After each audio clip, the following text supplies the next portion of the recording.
podcast for curious mind. Tolong diingat karena mereka yang demensia ini tidak pernah meminta keadaannya. Jadi kalau bukan kita yang rawat ya siapa lagi? Disko, diskusi psikologi.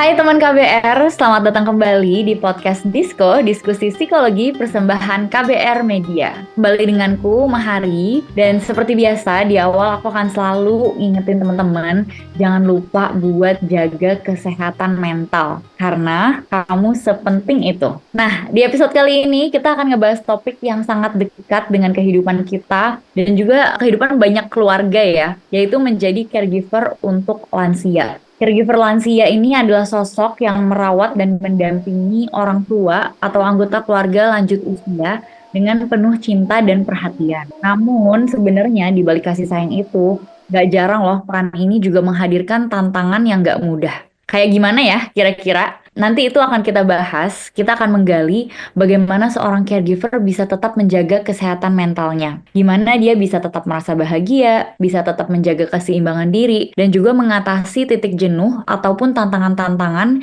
supaya perawatan yang diberikan tetap optimal tanpa mengorbankan kesehatan mental dan juga fisiknya. Untuk itu, sudah bareng kita Kak Devi Christina, Care Navigator dari Yayasan Alzheimer Indonesia atau ALZI, sebagai seorang caregiver untuk sharing-sharing pengalamannya. Hai Kak Devi. Hai Kak Mari. Salam kenal ya Kak ya. Salam kenal Kak. Kakak gimana kabarnya? Kesibukannya lagi apa aja nih? Puji Tuhan, kabarnya baik, walau banyak gonjangan kanan kiri. Dan kesibukannya tiap hari sampai sekarang aku masih jadi full time mom dulu, sambil full time caregiver untuk mamaku. Gitu. Luar biasa, bukan cuma full time mom tapi full time caregiver juga ya. Ini adalah beban yang aku rasa sangat menarik kalau diceritakan dan teman-teman KBR pasti bisa terinspirasi juga mendengarkan cerita Kak Devi nanti. Kalau boleh tahu, kakak udah berapa lama nih menjadi caregiver specifically untuk lansia ya? Oke, aku jadi caregiver untuk ODD-ku. Jadi ODD adalah orang dengan demensia. Nah, ODD-ku ini sendiri adalah mamaku.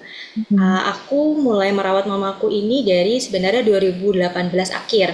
Tapi baru diagnosa tegak demensia dari rumah sakit itu di Februari 2019. Jadi dari 2019 sampai sekarang 2025 udah kira-kira berapa ya? 6 tahun gitu. 6 tahun aku jadi caregiver untuk mamaku. Gitu. Wow, 6 sampai 7 tahun berarti ya sebenarnya kalau dari 2018 ya. Ya, kira-kira begitu. Beberapa teman-teman KBR di sini yang bahkan belum tahu gitu ya caregiver tuh ngapain, atau mungkin orang tuanya masih muda jadi nggak kebayang. Sebenarnya apa aja sih berarti yang dilakuin Kak Devi sehari-hari sebagai caregiver? Oke, kalau yang dilakukan sehari-hari itu luas banget ya. Jadi kalau dari perjalanan dari 2019 sampai sekarang, sebenarnya yang dilakukan itu ada yang sama, ada yang berbeda gitu. Mungkin aku sedikit ceritain dulu dari yang pertama kali 2019 saat mamaku didiagnosa. Jadi mamaku ini didiagnosa demensia ini sebelum usianya lansia. Jadi kisaran masih 54 tahun. Jadi hitungannya itu demensia yang young onset gitu. Nah, apa yang dilakukan saat itu hanya ngedampingin aja, ngawasin karena mamaku masih fisiknya tuh masih sangat sehat, masih banyak bisa melakukan kegiatan secara mandiri gitu. Jadi lebih ke ngawasin dan nemenin gitu. Dan juga nggak cuma nemenin di rumah, jadi kalau aktivitas di luar ya aku ikut temenin. Tapi selama perjalanan waktu sampai saat ini itu aku bisa bilang ada penurunan karena memang demensia ini pada akhirnya memang akan mengalami penurunan. Cuma ada yang cepat, ada yang lambat gitu.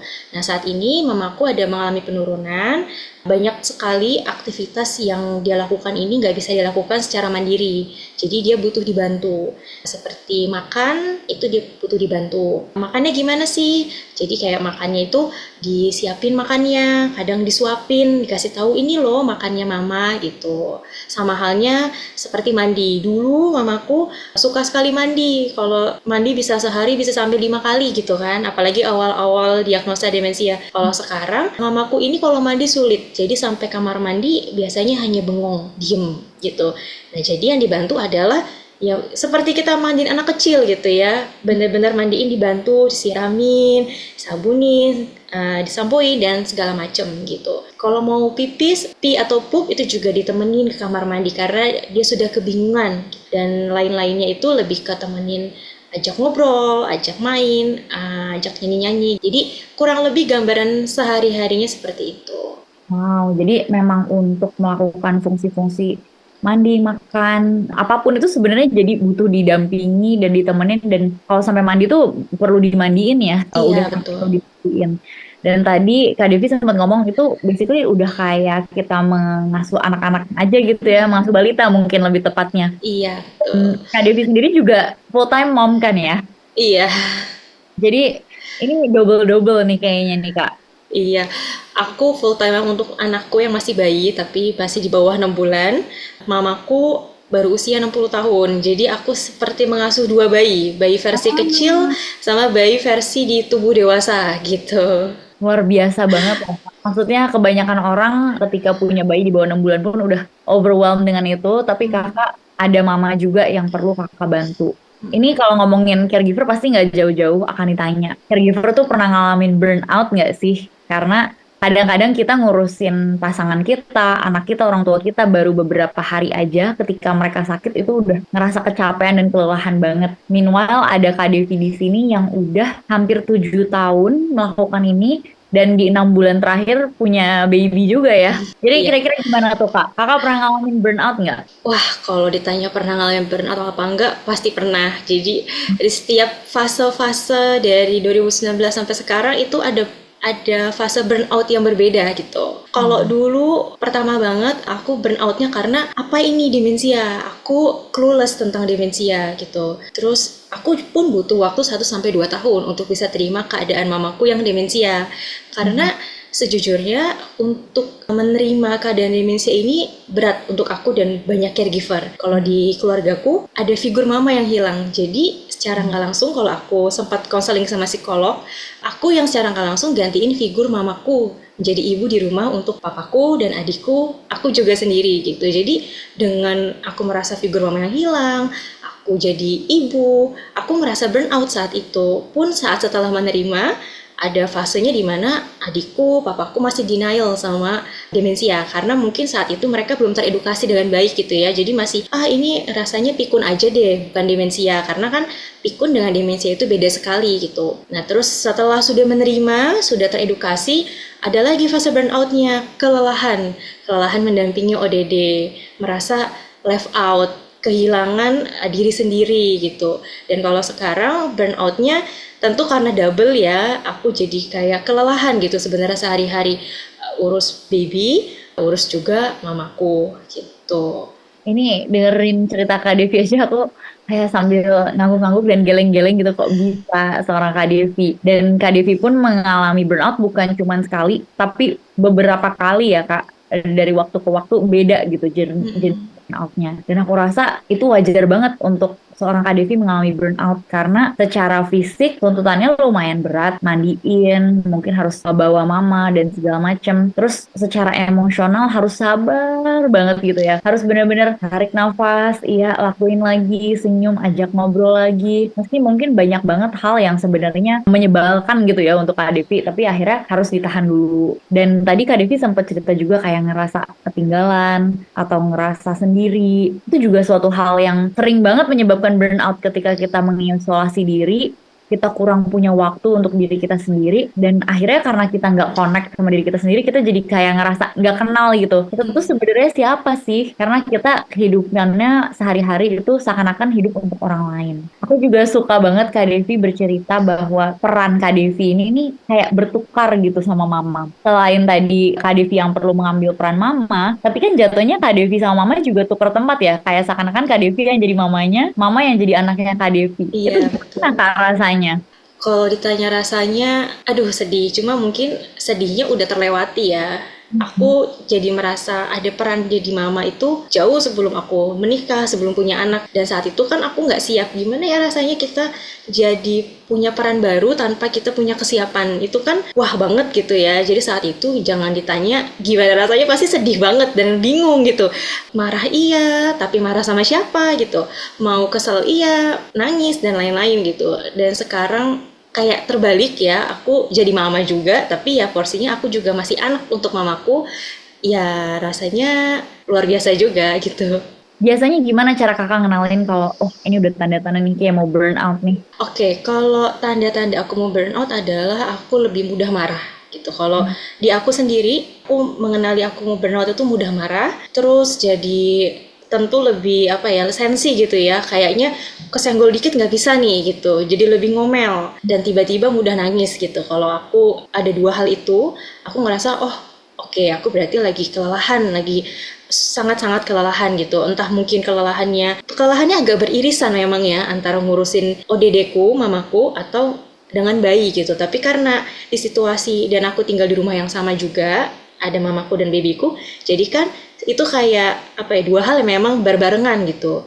Jadi kayak hal-hal itulah yang bikin aku jadi mengenali kalau oh oke, kalau aku udah kelelahan ya udah aku tarik diri dulu dan aku minta gantian. Itu definitely salah satu tanda-tanda burnout ya. Ketika udah mulai senggol bacok atau senggol nangis, kita ada perubahan emosi yang intens, jadinya lebih mudah, lebih sensitif untuk kita tertrigger akan sesuatu. Dan kalau dari kakak sendiri biasanya ada perubahan pola tidur atau pola makan nggak kak? Kalau udah merasakan burnout? Tentu sih, kalau lagi burnout itu lebih ke pola tidur mungkin ya, karena mungkin fisik aku lelah gitu, tapi aku nggak bisa langsung istirahat, karena kayaknya otak aku masih running nih gitu, memproses keadaan-keadaan, memproses emosi aku gitu, memproses aku harus apa, aku harus gimana gitu nanti.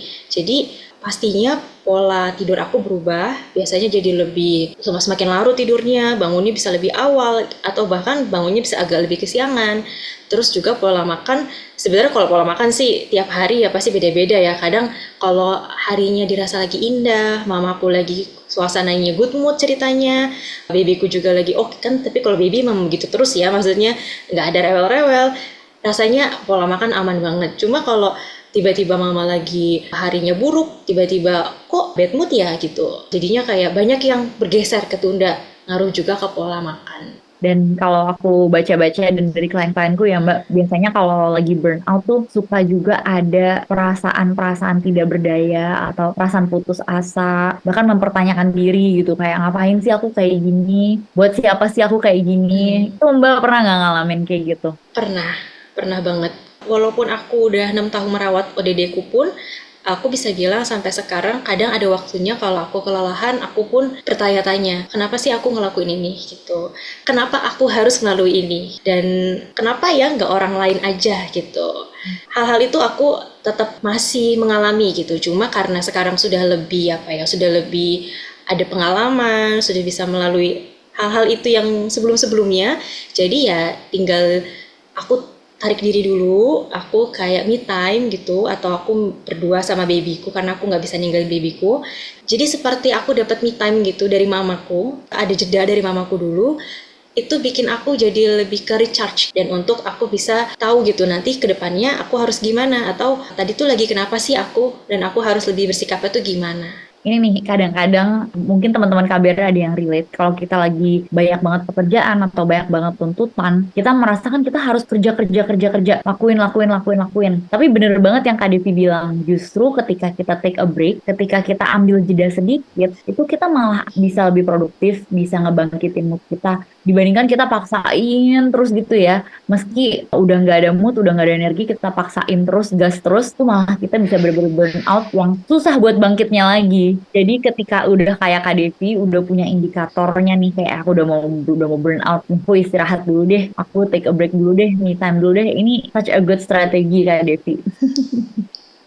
Karena kalau kita tetap ngelakuin sesuatu yang aku misalkan dalam hal ini aku tetap merawat mamaku, tapi aku sambil marah-marah, aku sambil bentak-bentak, mungkin aku sambil melakukannya dengan nggak menyenangkan, itu kan benar-benar nggak menyenangkan untuk aku dan juga untuk mamaku. Jadi kayak nggak ada result yang menyenangkan gitu. Jadi untuk kebaikan win-win solutionnya adalah ya take a break dulu. Betul, karena kalau dilanjutin itu lose-lose jatuhnya ya. Iya betul, lulus.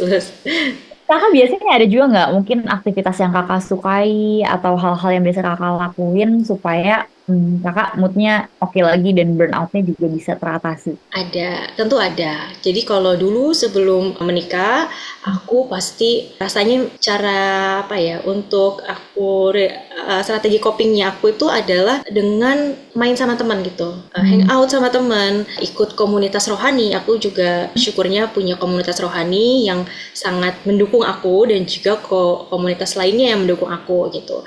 Nah, selain itu aku juga seperti biasa kalau misalkan lakukan sendiri, ini bisa aku lakukan yang saat ini kondisi dengan punya baby, ya aku sambil nonton film, dengerin lagu, atau tidur. Karena kadang kalau aku udah kelelahan, nggak punya social energi lagi, aku rasanya tidur gitu. Aku perlu ngereset diri aku dengan tidur. Jadi kayak hal-hal itu sebagai apa ya, untuk nge-recharge diri aku lah. Dan salah satu hal yang penting banget untuk orang yang mengalami burnout itu kan support system ya. Betul. Kakak sendiri gimana support systemnya? Aku bisa bilang aku bersyukur aku punya support system yang aku seperti merasa mungkin nggak semua bisa punya support system seperti itu. Tapi kalau ada yang punya juga pasti bersyukur banget gitu. Aku punya keluargaku yang support.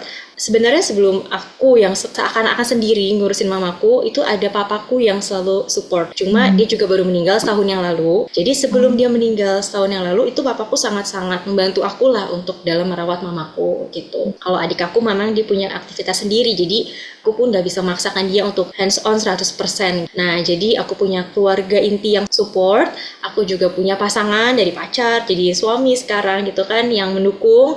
Punya teman-teman di sekitar aku, teman-teman komunitas rohani, teman-teman organisasi, semuanya itu juga sangat support. Jadi pendukungnya juga nggak cuma ayo Devi semangat ya gitu, nggak cuma gitu, tapi ada tanya kabar, tanya keadaan mamaku, karena ditanya kabar aja itu sudah menyenangkan loh. Kadang kalau kita lagi lelah gitu, kayak gimana kabarnya, gimana kabar mama, wah saat aku lagi sedih itu kayak aduh jadi terharu ya gitu, bisa sampai nangis gitu mungkin ya, padahal cuma ditanya kabar. Atau main ke rumah ketemu sama mamaku gitu, atau pas kita lagi keluar jadi ada interaksi langsung, itu yang aku happy sih. Apalagi kalau misalkan saat aku keluar ada yang tegur, misalkan teman gitu kan, juga ajak sapa mamaku gitu kan, jadi dia merasa dilibatkan juga gitu kan sama teman-temanku. Mamaku happy, ya aku juga happy. Jadi support itu aku merasa terbantu banget. Yes. Dan support system itu emang penting banget ya. Unfortunately banyak banget caregiver yang merasa mereka tuh sendiri ketika ngejalanin, dan mereka nggak enak untuk curhat ke orang lain, nggak enak, takutnya dikira ngeluh gitu ya, atau misalnya takutnya dikira nggak bersyukur gitu. Oh masih bagus misalnya orang tua masih hidup, tapi mereka akhirnya jadinya menyendiri, mengisolasi diri, nggak bercerita ke orang lain. Nah ini bahaya banget ya. Jadi kalau di sini teman KBR ada yang caregiver, carilah support system yang baik, terbukalah gitu ya, curhatlah sebanyak-banyaknya, nggak apa-apa orang lain perlu tahu juga, karena kalau orang lain nggak tahu kondisi kita, mereka juga bingung mau bantuin kita gimana. Iya betul, karena mungkin ada juga yang sebenarnya peduli nih mau bantu kita, cuma kan sekarang orang juga lebih aware ya, jangan sampai berlebihan gitu atau melewati batas. Jadi mungkin ya aku sebagai caregiver ya harus membuka diri dulu gitu, jadi membuka diri untuk orang juga bisa mau membantu gitu. Jadi ya memang sebagai caregiver pasti burdennya besar banget, cuma ya memang harus membuka diri juga untuk menerima bantuan-bantuan yang ada. Oke, thank you Kak Devi udah sharing banyak tentang Kak Devi sendiri sebagai caregiver kayak gimana. Nah, kita akan break sejenak. Setelah break, kita akan membahas lebih lanjut tentang hubungan Kak Devi sama mamanya. Itu kayak gimana sih? Supaya teman-teman KBR juga bisa tahu kalau misalnya jadi caregiver harus gimana nih. Specifically, kalau kita menjadi caregiver untuk seorang lansia. Oke. Bagaimana kamu melihat cinta?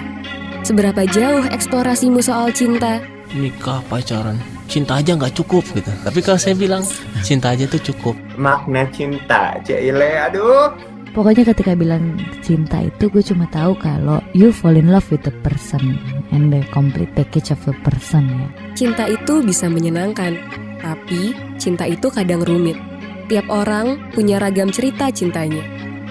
Love Buzz membebaskan kamu mendefinisikan dan mengalaminya. Ekspektasi itu ada kayak banting-banting meja, banting-banting piring gitu. Tapi gue ngerasa if I feel it, I need to say it. Dengarkan Love Buzz di kbrprime.id. Tersedia juga di platform mendengarkan podcast lainnya. Love Buzz, membicarakan perkara yang tidak dibicarakan ketika berbicara perkara cinta.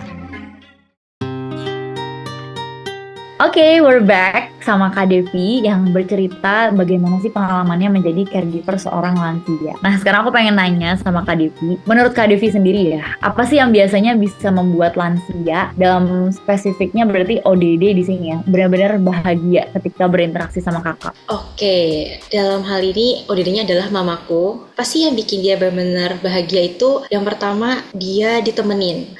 Jadi kalau dia sendirian sebenarnya itu bikin dia sedih. Karena mungkin mamaku ini tipe orang yang karena dia punya background pensiunan perawat di salah satu rumah sakit negeri. Jadi mungkin dia terbiasa gitu loh kan dalam pekerjaannya puluhan tahun, 35 tahun lebih, itu dia bersosialisasi dengan orang-orang, bertemu dengan orang-orang. Jadi itu kan semacam kebiasaan yang masih terbawa. Jadi sampai sekarang kalau dia sendiri itu seperti dia nggak kenal tempatnya dia lagi di mana, terisolasi, jadi dia tuh sedih. Jadi kalau dia ada yang temenin, apalagi ada yang mungkin kalau dia lagi good mood dikasih makanan happy gitu. Atau yang pasti bikin happy adalah saat dia lagi good mood juga itu diajak dengerin lagu, diajak nyanyi-nyanyi gitu. Karena mamaku tipe sebenarnya yang kayaknya lebih dominan auditory. Jadi kalau dia interaksi sama orang, itu dia nggak akan tatap mata dan wajah, tapi dia dengar gitu. Jadi kalau dia ngomong, interaksi, itu orang mungkin bingung ya, ini lagi ngomong sama aku nggak ya gitu. Tapi dia maksudnya mendengar, dia menjawab. Nah jadi kalau dengerin lagu,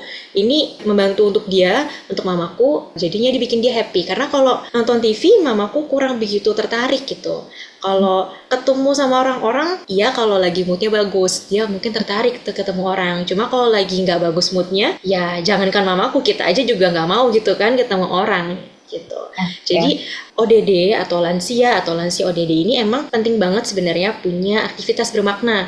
Jadi kayak aktivitas-aktivitasnya itu untuk apa sih? Itu tuh untuk stimulasi fisik sama kognitif otaknya. Jadi emang mungkin bagusnya untuk yang sosialisasi dengan lansia sebayanya atau orang sebayanya gitu. Cuma itu bukan harus kayak aku mamaku ODD nih, berarti harus ketemu orang yang ODD juga dong, yang nggak harus. Cuma ada keluarga, ada orang sekitar mungkin tetangga, ada teman-teman aku, teman-temannya mamaku, saudara, itu kan juga termasuk interaksi yang bersama yang itu membuat dia menyenangkan gitu. Nah kalau misalkan di Alzheimer Indonesia sendiri, karena kalau saat ada acara Alzheimer Indonesia aku juga mengajak ODD-ku nih mamaku, karena kan di Alzheimer Indonesia kan juga ada lansia-lansia yang ODD nih, jadi mereka bertemu gitu kan. Nah Alzheimer Indonesia ini juga dia punya program namanya Healthy Aging Center. Dia pusat kegiatannya itu di Jakarta Pusat. Nah itu diikuti sama lansia-lansia. Ada kegiatan edukasi, ada senam bersama, terus juga ada banyak aktivitas untuk stimulasi otak yang pastinya itu fun banget. Jadi yang bisa membuat seorang lansia benar-benar bahagia, tadi sempat dijelasin sama Kak Devi. Menurut aku sih penjelasannya itu membuat aku pun tersadar bahwa ya mau itu lansia, mau itu ODD, ya mereka manusia. Manusia itu maunya didengerin, maunya diperhatiin, maunya diajak melakukan kegiatan atau aktivitas yang bermakna. Jadi nggak usah terlalu pusing banget gitu ya. Ingat mereka adalah manusia juga, connect dengan mereka, lakukan hal-hal yang mereka suka, dan memang secara psikologis ini penting banget ya, karena lansia ataupun orang especially dengan demensia atau dengan penyakit lain, itu mereka butuh banget merasa happy, merasa dihargai, merasa berharga. Karena kalau enggak itu sangat mudah untuk mengalami gejala-gejala depresi. Jadi yuk kita para caregiver bersemangat ya, jangan pernah menyerah untuk terus ajak mereka, dengerin mereka, dan benar-benar ada untuk mendampingi mereka. Meskipun aku tahu nih Kak Devi, kan tadi Kak Devi juga ngomong ya, kata kuncinya bergantung mood gitu ya. Iya betul.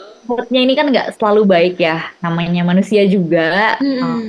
Especially orang yang ODD gitu ya, punya demensia, moodnya pun biasanya kan lebih tidak stabil. Gimana caranya dengan kondisi seperti itu kakak tetap menjaga hubungannya ya bisa dibilang cukup harmonis lah dan tetap menyenangkan? Kalau kita aja bisa bad mood, lansia pasti bisa bad mood. Mereka itu ini lansianya ODD gitu ya, dengan lebih khusus lagi keadaannya. Mereka juga bisa bad mood, mereka juga bisa sedih gitu. Dan itu sangat-sangat valid gitu kan, walaupun bikin caregivernya clueless nih, apa sih penyebabnya gitu, dan harus gimana, karena kan kadang cara untuk menangani bad moodnya ini bisa beda-beda gitu treatmentnya. Nah, untuk jaga hubungannya yang pasti dilihat dulu gitu kan, sebenarnya lagi kenapa. Kalau aku melihat mamaku misalkan ada satu waktu dia ternyata lagi sedih, tiba-tiba nangis. Ternyata aku baru tahu, oh dia kangen sama suaminya, almarhum papaku. Berarti kan sebenarnya itu valid banget ya, sebenarnya dimengerti banget dan wajar gitu kan. Aku aja yang anak gitu kan, yang bukan demensia, ngerasa pun menerima dan lagi di proses grieving itu nggak mudah gitu. Apalagi lansia gitu, apalagi lansia ODD mamaku. Untuk keadaannya seperti itu dia bingung gitu, merasa kehilangan, cuma bingung menyampaikan. Jadi apa yang aku lakukan ya, aku temenin, aku kadang peluk dia, aku cium dia, ya biarin dulu aja kalau mau nangis ya udah biarin dulu nangis, gak perlu dialihin, karena untuk hal itu aku merasa belum perlu dialihkan gitu. Tapi aku biarin dulu dia mengeluarkan dulu sampai selesai, ntar kalau udah baru dialihkan. Kalau misalkan rasanya udah cukup nih sedihnya, misalkan aduh udah 1 jam nih nangis, udah selesai, aku coba ajak makan dulu yuk, atau kasih minuman yang dia suka. Mamaku suka banget jus alpukat gitu kan, kasih jus alpukat gitu, terus ajak lihat foto gitu, atau ajak lihat, kalau sekarang dia lagi moodnya kurang bagus, itu entah kenapa kalau ngelihat babyku, mungkin ya karena emang baby lagi lucu-lucunya juga ya, itu pasti jadi happy dia. Yang darinya nangis-nangis tiba-tiba jadi aduh si gemes-gemes gitu. Itu kan perubahannya 180 derajat ya.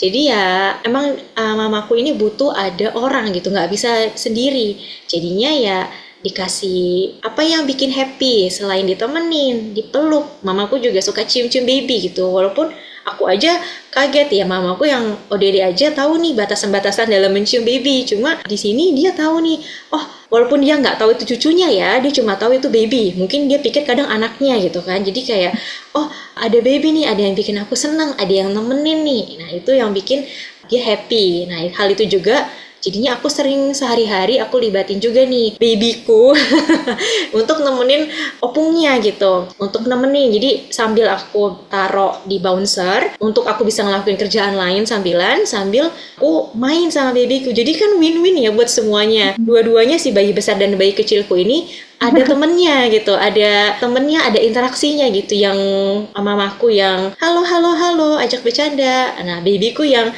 hanya ketawa-ketawa, panggil-panggil gitu. Jadi yang hal-hal itu sih mamaku kayaknya emang orangnya physical touch juga ya gitu. Jadi ya dia emang butuh ada disentuh, dipeluk, sama ditemenin. Ini luar biasa loh, Kak Devi menceritakan bagaimana meskipun Kak Devi adalah caregiver dari ibu dan juga sebenarnya kan caregiver untuk anak juga ya jatuhnya.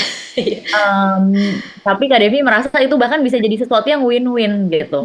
Ini aku penasaran bagaimana sih kakak tuh memaknai peran caregiver ini sendiri sehingga kakak masih bisa ngejalanin keseharian dengan bahkan bercerita, menurutku barusan cerita lumayan ceria gitu ya. Gimana itu cara kakak memaknai peran caregiver? Oke, karena sebenarnya caregiver ini itu kan bukan peran yang aku cari gitu kan. Mungkin beda ya kalau kita ikut aktivitas relawan gitu kan. Ini kayak semacam tanggung jawab yang aku dapetin tanpa aku minta gitu. Dan yang memberikan tanggung jawab ini pun dia nggak pernah minta aku jadi caregiver ya gitu. Dalam hal ini mamaku yang ODD ini pun dengan keadaannya seperti ini pun dia sebenarnya nggak pernah minta gitu loh, keadaannya dia seperti ini gitu kan. Jadi dia aja nggak pernah minta untuk dia jadi demensia, pun dia nggak pernah minta aku ngerawat dia suatu hari nanti, itu belum pernah sama sekali dia omongin itu. Jadi ya aku terima keadaannya dan oke, aku caregiver, aku dengan adikku saat ini caregiver gitu kan untuk mamaku. Ya udah kita rawat semaksimal mungkin gitu kan. Mungkin aku aja merasa kelelahan gitu urus bayiku, aku juga jadi throwback, oh dulu mungkin mamaku ngurus aku juga lelah banget, tapi dia nggak cerita ke aku, tapi dia nggak bilang ke orang-orang. ya aku semacam payback lah sekarang. Dulu aku pun gak tahu sebandel apa mungkin pas bayi dan masih kecil, jadi aku ya merawat gitu kan, merawat mamaku, karena yang bisa aku lakukan ya merawat gitu kan, dan merawat sampai aku nggak ada habisnya lah merawat, dan sampai nggak kenal waktu lah. Wow, kakak benar-benar memaknainya dengan payback bahkan ya, bahwa mama dulu yang merawat kakak and now it's your time gitu ya untuk Iya betul. Aku salut sama value yang kakak punya, dan mungkin teman-teman KBR yang dengerin ada yang ngerasa ya ampun, kok bisa ya kakaknya mikir sampai kayak gitu.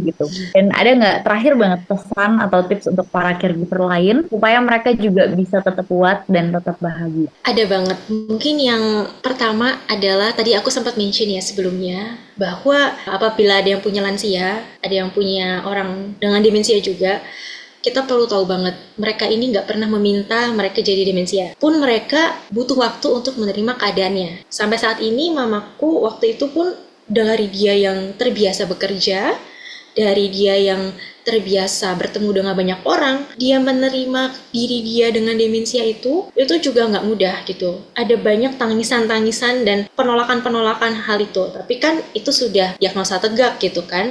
Jadi dia memang harus diajarkan untuk menerima. Mama aku sambil menerima dirinya yang dengan keadaan baru, kita yang keluarga juga menerima hal tersebut gitu loh. Menerima kalau orang yang kita sayang itu udah jadi orang yang berbeda. Mungkin saat itu banget belum, cuma nanti akan ada prosesnya jadi orang yang berbeda gitu. Kayak misalkan aku sudah dilupakan sebagai anak, itu awal-awal sedih gitu kan, dan itu butuh penerimaan. Jadi memang aku selalu ingat, dan tolong diingat, karena mereka yang demensia ini tidak pernah meminta keadaannya. Jadi kalau bukan kita yang rawat ya siapa lagi gitu. Dan yang pastinya kita juga perlu memahami nih, apa sih yang kita hadapi. Kita juga perlu sih, kalau misalkan ada yang punya ODD, baik itu mamanya, papa, atau kakek neneknya, atau bahkan mungkin om tante sekitarnya, kita juga perlu banget mempelajari apa sih ODD, apa sih demensia, kondisinya itu seperti apa. Kalau ada pelatihan-pelatihan, ada perawatan-perawatan, itu penting banget gitu mengikuti, karena mungkin kalau kita nggak punya ODD, mungkin nggak akan berguna sekarang. Tapi kadang edukasi yang kita punya, kita bisa bantu orang lain gitu kan. Oh, aku pernah nih ikut pelatihan seperti ini. Kita bisa suggest, kita bisa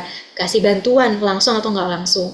Nah, yang pelatihan-pelatihan tentang perawatan demensia ini, itu juga program dan ada yang sering diadakan oleh Alzheimer Indonesia. Nah, selain itu, kita juga perlu banget melibatkan anggota keluarga lain. Kalau misalkan aku, pasti aku melibatkan papa dan adikku gitu. Nah, mungkin untuk keluarga lain berbeda kondisinya, tapi sebisa mungkin dilibatkan, entah suaminya. Aku juga saat ini melibatkan suamiku, mungkin walaupun dia nggak bisa merawat 100% ya karena bekerja gitu, tapi pasangan dilibatkan, saudara, sepupu gitu. Kalau memang dekat dengan tetangga ya, dan bisa dilibatkan juga. Nggak hanya dalam menjaga, nggak dalam hanya merawat biasa, tapi juga bisa dari segi finansial, dan juga ada berbagi tugas, jadi nggak merasa burnout tadi gitu. Karena memang merawat orang dengan demensia itu kan melelahkan dan challenging dan penuh warna setiap harinya. Dan juga kita juga perlu tahu nih, kalau kita juga punya batasan diri. Kalau stres, lelah, itu hal-hal yang wajar banget dialami sama caregiver apapun. Mau caregiver demensia, mau caregiver cancer, dan lain-lainnya, itu hal-hal yang wajar. Kita perlu cari tenaga profesional yang diperlukan. Mau cari psikolog, mau cari caregiver yang paid caregiver, itu bebas gitu apa yang kita butuhin. Nah, kalau aku boleh mention, di Alzheimer Indonesia ini juga mereka punya layanan namanya Narazi. Narazi itu apa sih? Itu layanan konsultasi online, durasinya 1 jam. Tentu ada pakarnya, nggak hanya aku mungkin, atau enggak komunitas orang-orang di komunitas aja gitu, nggak hanya itu. Tapi tentu ada dokter spesialis. Kita bisa request mau dokter spesialis apa, akan disediakan gitu. Dan pastinya sesi itu akan dipandu sama caregiver yang berpengalaman. Aku pernah berpartisipasi dan aku merasa sangat terbantu. Jujur aku merasa sangat terbantu gitu, apalagi memudahkan saat ODD-ku tidak bisa dibawa kemana-mana atau ke rumah sakit, itu sangat membantu. Nah, jadi kalau misalkan mungkin ada yang tertarik dengan hal itu, bisa banget menghubungi layanan Careline Alzi-nya, itu ada di media sosial Instagramnya. Tapi kalau untuk nomornya sendiri aku boleh sebutin, ada di 0811 822594. Dan di Alzheimer Indonesia ini juga ada media sosialnya. Jadi apalagi kita yang anak-anak muda ini dan juga banyak yang senior juga masih aktif di media sosial ya, boleh dimampir, diintip-intip gitu kan media sosial Alzheimer Indonesia. Di situ ada banyak edukasi, ada banyak video-video yang membantu kita sebelum mungkin bantu kita mungkin untuk meraba nih. Oh, jangan-jangan dedekku ini, jangan-jangan nenek aku begini gitu. Begitu sih Kak. Oke, jadi pertama-tama kalau misalnya kita jadi caregiver memang merawat orang lain, especially kalau itu orang tua kita ya, penting banget. Dan merawat diri sendiri itu juga penting. Plus jangan lupa untuk melihat keluar, bukan cuma mencari ke dalam ya. Ada banyak banget tempat-tempat atau komunitas-komunitas yang sekarang mensupport caregiver, termasuk Alzheimer Indonesia. Boleh dicek itu ya tadi Instagramnya, boleh juga konsultasi melalui tadi nomor telepon yang disebutkan Kak Devi. Dan aku mau berterima kasih banget kepada Kak Devi udah sharing. Banyak banget yang aku pelajarin, banyak banget insight dan cerita baru. Semoga apa yang kita bahas hari ini bisa jadi inspirasi dan juga dukungan untuk teman-teman yang menjalani peran mulia ini sebagai caregiver. Sampai ketemu lagi Kak. Sampai ketemu juga teman-teman KBR di podcast selanjutnya. Dengerin di kbrprime.id atau platform mendengar podcast lain. Aku Mahari pamit undur diri dulu. Bye-bye. Thank you Kak Devi. Thank you Kak Mahari. Disko, diskusi psikologi.